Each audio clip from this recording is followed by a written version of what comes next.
میں اپنی بیگم پھوپھی رحمۃ اللہ علیہ والدہ رحمۃ اللہ علیہ کے ساتھ حج پہ گیا۔ ان کو لے کر میں باہر نکلا تو دو بوڑھی عورتیں بیٹھی تھیں۔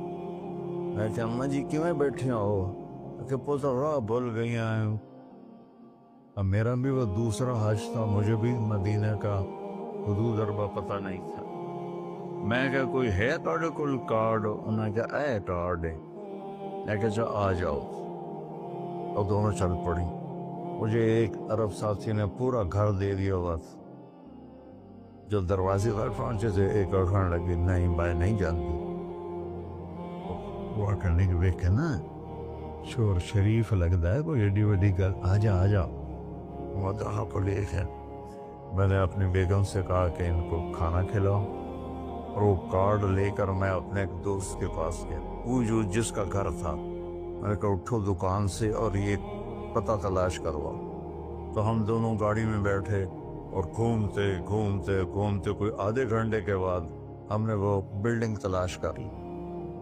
تو ہم واپس آئے تو دونوں مائیاں عرب والے کی تھی، سوئی پڑی تھی۔ میں نے کہا اماں جی اٹھو،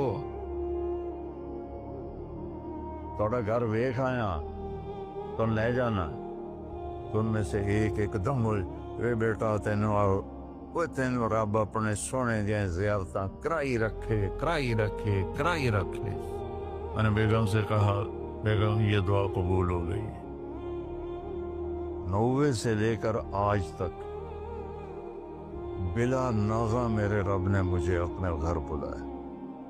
ایک 94 کا حج نہیں ہوا کہ وہ میری انگلینڈ تشکیل ہو گئی تو میں وہاں چلا گیا۔ پے در پے حج عمرہ حج عمرہ حج عمرہ حج عمرہ۔ یہ 3 سال کووڈ کے جو آئے تھے نا، وہ ناغہ ہے۔ تو میں ہمیشہ کہتا تھا کہ اماں دی دعا۔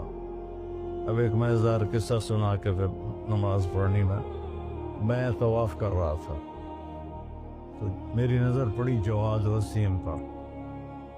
وہ مقام ابراہیم پر نفل پڑھ کے نا بیٹھ کے دعا مانگ رہا تھا۔ تو میں وہاں کھڑا ہو گیا۔ میرے ساتھی نے کہا طواف پورا کرنا بھی ہے۔ میں کہا پتہ نہیں اٹھ کے کتنے چلا جاوے، لہٰذا میں اس کے سامنے ایسے منہ کر کے کھڑا ہو گیا۔ وہ ایسے دعا مانگ رہا تھا، مانگتے اس نے جب اوپر نظر اٹھائی تو مجھے دیکھا تو اس نے ایسے بھی نہیں کیا، اتھے ہی ہاتھ چھڑے دوڑ کے میرے پاس آیا، کہنے لگا مولانا تمہیں پتہ میں کی دعا کر رہا